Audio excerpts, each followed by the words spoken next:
क्या रे वहाबी तू भी क्या क्या बकता है, क्या रे वहाबी तू भी क्या क्या बकता है, बकता है, बकता है। अरे पढ़ कंजुल ईमान बरेली वाले का, पढ़ कंजुल ईमान बरेली वाले का। औज़ु बिल्लाहि मिनश शैतानिर रजीम, बिस्मिल्लाहिर रहमानिर रहीम। या अय्युहल्लज़ीना आमनुत्तक़ुल्लाह वब्तगू इलैहिल वसीला। आमन्तु बिल्लाह सदक़ल्लाहुल अलीयुल अज़ीम व सदक़ रसूलुहुन नबियुल अमीनुल मुबीनुल मतीनुल मकीनुल करीम व नहनु अला ज़ालिका लमिनश शाहिदीन वश्शाकिरीन वल्हम्दुलिल्लाहि रब्बिल आलमीन। आवाज़ में खूबसूरती लाओ, कहना पड़ता है लोग, क्या कहा जाए। मौजूद हज़रात, या हज़रात की मोहब्बत है, खुसूसियत के साथ कमेटी के तमाम जवान बच्चों बुजुर्गों की मोहब्बत और इस इलाके के तमाम मुसलमान भाइयों की मोहब्बत जो मैं आपके दरमियान आज चौथा खिताब करने जा रहा हूं।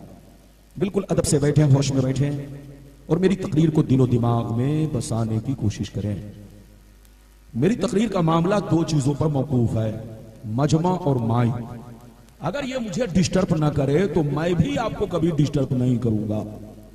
मैं इस मामले में बड़ा टाइट हूं क्योंकि मैं दिल गुर्दा अवाम को देता हूं, और जब दिल गुर्दा देता हूं तो मैं चाहता हूं कि मेरे सामने हर चीज बिल्कुल ठीक रहे। अब आपको कुछ नहीं करना है, चुपचाप हाथ लपेट कर बैठ जाइए, बिल्कुल अदब से बैठे, होश में बैठे। आज मैं अपनी तकरीर में चंद बातें बताना चाहूंगा। एक बात तो ये बताना चाहूंगा, वसीला का माना और मतलब क्या है। इधर देखिए, पहले मैं आपको वसीला का माना समझाऊंगा।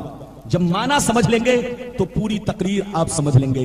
वसीला का माना, मौलाना अब्दुल रहमान बैठे हैं, इनके कमरे के अंदर हो सकता है उर्दू लुगत मौजूद हो, फिरोजुल लुगात देख लीजिए, कोई भी उर्दू लुगत देख लीजिए, उर्दू डिक्शनरी देख लीजिए, आपको वसीला का माना मिलेगा जरिया, वसीला का माना मिलेगा आसरा, वसीला का माना मिलेगा सहारा।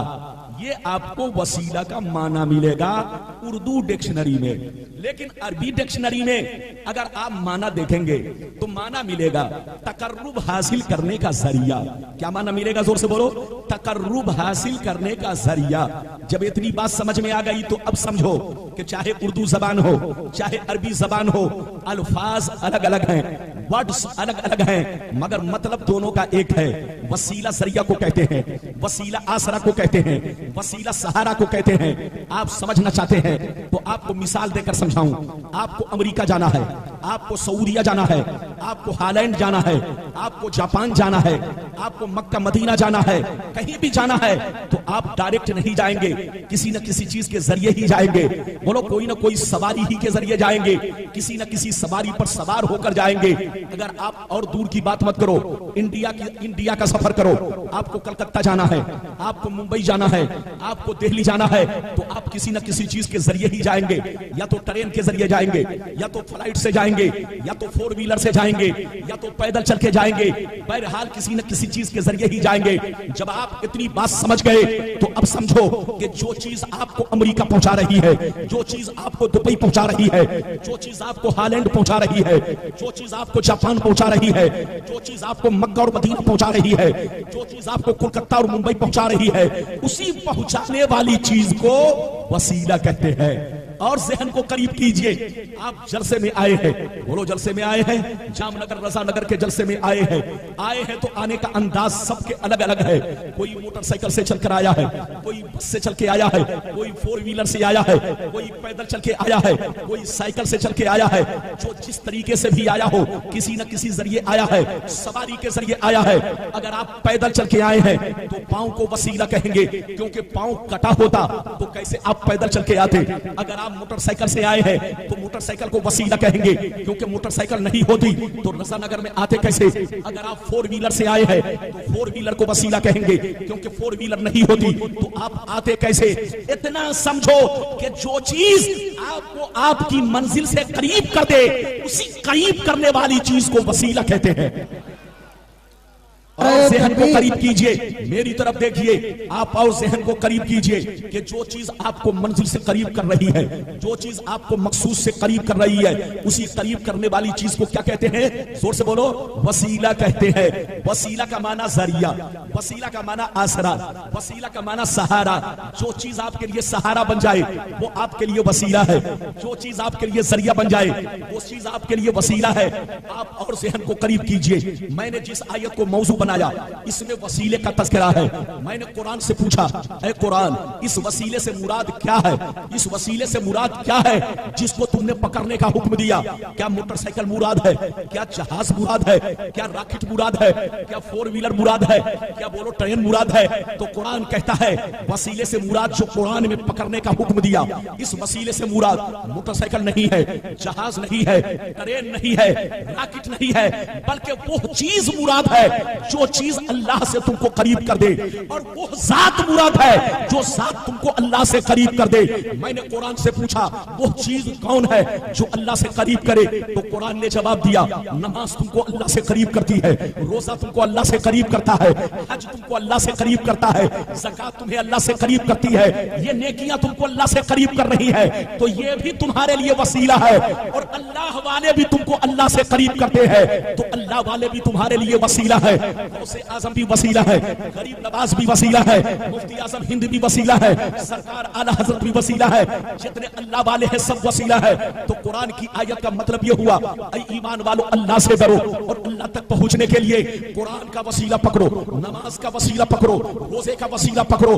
अल्लाह तक पहुंचने के लिए बुजुर्गों का वसीला पकड़ो, वलियों का वसीला पकड़ो, नेक बंदों का वसीला पकड़ो, क्योंकि ये तुम्हें अल्लाह से, ये खुद अल्लाह से करीब है, ये तुमको भी अल्लाह से करीब कर देंगे, ये तुमको भी अल्लाह तक पहुंचा देंगे, ये भी तुमको अल्लाह से मिला देंगे। हजरात, अगर इतनी बात समझ में आ गई तो सारा मजमा हाथ उठाकर बोलो सुभान अल्लाह, और जोर से बोलो सुभान अल्लाह। आप तकरीर के दौरान इनाम नहीं देंगे, इससे ज़हन बहकता है, जबान लड़खड़ाती है। आप चुपचाप से बैठे मेरी तकरीर को सुने, यही मेरे लिए सबसे बड़ा इनाम है। एक मैं अपनी जिंदगी का बड़ा अच्छा वाकया सुनाना चाहता हूँ, फिर 5 मिनट के बाद हदीस सुनाऊंगा। इजाजत है? जल्दी बोलो। 5 मिनट के बाद लाइन से हदीस सुनाऊंगा, लेकिन पहले एक वाकया सुनाना चाहता हूँ। इधर देखिए, एक दफा मैं भोपाल के जलसे में जा रहा था। कहाँ जा रहा था? जोर से बोलो। भोपाल। भोपाल का नाम सुना? ये मध्य प्रदेश की राजधानी है और वहाबियों का बहुत बड़ा मरकज है। जल्दी बोलो, वहाबियों का बहुत बड़ा मरकज है। उसी शहर के मैं जलसे में जा रहा था। मेरा सफर कमायनी एक्सप्रेस से हुआ, जो वाराणसी से चल करके मुंबई जाती है, मगर भोपाल होते हुए जाती है। उसी गाड़ी से मेरा सफर हुआ। जब मेरी गाड़ी सतना स्टेशन पे पहुंची तो जिस डब्बे में मैं था उसी डब्बे में चंद मौलवी हजरात भी आ गए। आने के बाद बैठ गए। कुछ लम्हा बाद उन लोगों ने मुझसे पूछा, आपका नाम क्या है? मैंने कहा मौलाना गुलाम रब्बानी इलाहाबादी। जैसे मेरा नाम सुना तो चौंक पड़ा, कहा अच्छा मौलाना, आप ही मौलाना गुलाम रब्बानी है? मैं तो समझ रहा था बहुत लंबे होंगे, मैं तो समझ रहा था बहुत मोटे होंगे, मैं तो समझ रहा था बूढ़े सहीफ होंगे, लेकिन आप तो बिल्कुल जवान हो मौलाना। अच्छा, किस मदरसे से ताल्लुक रखते हो? मैंने मुस्कुराकर कहा दारुल उलूम गरीब नवाज इलाहाबाद। जैसे गरीब नवाज का नाम लिया उसके चेहरे का जोग्राफिया बदल गया, चेहरे का जोग्राफिया चेंज हो गया, चेहरा उदास हो गया। अब वो 3 मौलाना थे, मेरा मजाक उड़ाने लगे, कहने लगे आप गरीब नवाज वाले हैं? मैंने मुस्कुराकर कहा हाँ मैं गरीब नवाज वाला हूँ। वो तीनों मौलवी कहने लगे लगता है आप आला हजरत वाले हैं। मैंने कहा अल्लाह का शुक्र है मैं आला हजरत वाला हूँ। वो तीनों मौलवी कहने लगे लगता है आप वसीले वाले हैं। मैंने कहा अल्लाह का शुक्र है मैं वसीले वाला हूँ। वो तीनों मौलवी कहने लगे मौलाना रब्बानी हम लोग वसीले वाले नहीं है, हम लोग तो डायरेक्ट वाले हैं, गौस को नहीं मानते, खाजा को नहीं मानते, किसी वली पर भरोसा नहीं करते, सारा मामला डायरेक्ट रखते हैं। जैसे इतना कहा तो मुझे गुस्सा तो बड़ा तेज आया, मगर लड़ने से कोई फायदा नहीं। अब मैंने उनसे पूछना शुरू किया, अच्छा मौलाना तुम्हारा नाम क्या है? एक ने कहा मेरा नाम अब्दुल्ला, दूसरे ने कहा मेरा नाम अब्दुल सत्तार, तीसरे ने कहा मेरा नाम सुहैल। मैंने तीनों मौलवी से पूछा तुम लोग कहाँ जा रहे हो? कहने लगा भोपाल जा रहा हूँ। मैंने पूछा भोपाल क्यों जा रहे हो? कहने लगा तबलीग करने। मैंने पूछा क्यों जा रहे हो? कहने लगा तबलीग करने। मैंने कहा तबलीग में क्या होता है, तबलीग में क्या काम करते हो? कहने लगा लोगों को हिदायत देना, लोगों को नमाजी बनाना, लोगों को सीधे रास्ते पर लाना। जैसे इतना कहा तो मैंने कहा अच्छा मौलाना ये बताओ हिदायत देना किसका काम है? मैंने पूछा हिदायत देना किसका काम है? वो तीनों मौलवी कहने लगे अल्लाह का। तो मैंने कहा मौलाना तुम उससे बड़ा पागल दुनिया में कोई नहीं है। जब हिदायत देना अल्लाह का काम है तो तुम तबलीग करने क्यों जा रहे हो? भोपाल क्यों जा रहे हो? ये मारे मारे क्यों फिर रहे हो? परेशान क्यों हो रहे हो? जब हिदायत देना अल्लाह का काम है तो चुपचाप घर में हाथ लपेट कर बैठो। अल्लाह जिसे हिदायत देगा बंदा नमाजी बन जाएगा। अल्लाह जिसे हिदायत देगा बंदा रोजेदार बन जाएगा। अल्लाह जिसे हिदायत देगा बंदा हाजी बन जाएगा। वो तीनों मौलवी गुस्से में कहने लगे, मौलाना तुमको मालूम नहीं है कि हिदायत देना अल्लाह ही का काम है, मगर बीच में कोई ना कोई जरिया बनता है, बीच में कोई ना कोई सहारा बनता है। तब मैंने कहा, नादान मौलवी, जिसको तुम जरिया कहते हो इसी को अरबी में वसीला कहा जाता है। नारे तकबीर, नारे रिसालत, नारे हैदरी, फैजाने गरीब नवाज, मसलक आला हजरत, नारे तकबीर, नारे रिसालत। मैंने कहा, मौलाना जिसको तुम जरिया कहते हो इसी को अरबी में वसीला कहा जाता है। मैंने कहा, खुदा जब दीन लेता है तो अकले छीन लेता है। अच्छा मौलाना ये बताओ, तुम लोग तो डायरेक्ट वाले हो। मैं तुम लोगों से एक बात पूछना चाहता हूं, अगर सारा मामला डायरेक्ट होता जैसा कि तुम कहते हो, तुम्हारी जमात कहती है, तुम्हारे मौलवी मौलाना कहते हैं कि हम लोग डायरेक्ट वाले हैं, तो मैं तुमसे पूछना चाहता हूं, अगर सारा मामला डायरेक्ट होता तो आदम को भेजने की क्या जरूरत थी? नूह को भेजने की क्या जरूरत थी? इब्राहिम को भेजने की क्या जरूरत थी? इस्माइल को भेजने की क्या जरूरत थी? मूसा कलीमुल्लाह को भेजने की क्या जरूरत थी? ईसा रूहुल्लाह को भेजने की क्या जरूरत थी? मोहम्मद रसूलुल्लाह को भेजने की क्या जरूरत थी? अल्लाह खूब जानता है कौन कलमा पढ़ेगा कौन नहीं पढ़ेगा। अल्लाह खूब जानता है कौन ईमान लाएगा कौन नहीं लाएगा। अल्लाह को सब पता है कौन मोमिन बनेगा कौन नहीं बनेगा। फिर पैगंबरों को क्यों भेजा? रसूलों को क्यों भेजा? मैंने कहा, मौलाना कान खोलकर सुन लो, कुदरत का कानून यही है कि हिदायत सबको मैं ही देता हूं, मगर डायरेक्ट नहीं देता। कभी आदम को भेजकर हिदायत देता हूं, कभी नूह को भेजकर हिदायत देता हूं, कभी मूसा को भेजकर हिदायत देता हूं, कभी ईसा को भेजकर हिदायत देता हूं, और जब गुमराही ज्यादा फैलती है तो मोहम्मद रसूलुल्लाह को भेजकर हिदायत देता हूं।